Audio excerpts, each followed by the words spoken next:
Que feriez-vous, pouvoir d'achat, difficulté, hein, difficulté de boucler ses fins de mois, les prix qui augmentent, l'essence qui augmente, le carburant donc toujours plus cher, c'est la principale préoccupation des Français.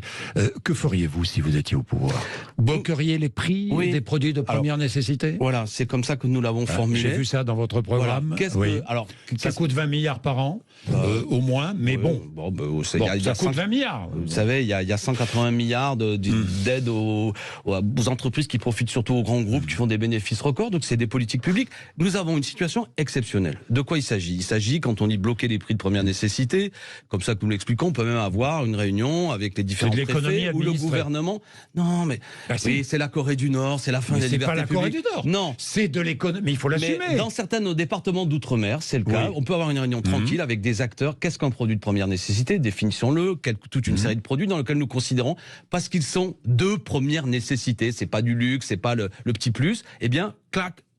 N'y a-t-il pas un risque de voir les distributeurs étrangler, par exemple, les petites PME ou les agriculteurs, les producteurs? Les distributeurs petites PME, c'est encore autre chose. Actuellement, il a été établi par nombre d'économistes qu'il y a une boucle prix-profit, c'est-à-dire que l'inflation profite au moins à 50% est due à des bénéfices, à des marges plus importante dans la grande distribution. D'accord ? Alors, elle a bon dos, la guerre en Ukraine, elle a sans doute quelques conséquences, mais ça n'est pas que la seule explication de l'inflation de toute une série de produits. Donc, on peut être en droit, sans être dans un rapport dictatorial, de dire à toute une série, soit dans la grande distribution, ou toute une série d'acteurs qui font des profits à l'heure actuelle, que actuellement, eh bien non, les prix sont momentanément bloqués et ça évite que les Français soient comme pour le tabac, les médicaments, le livre, par exemple.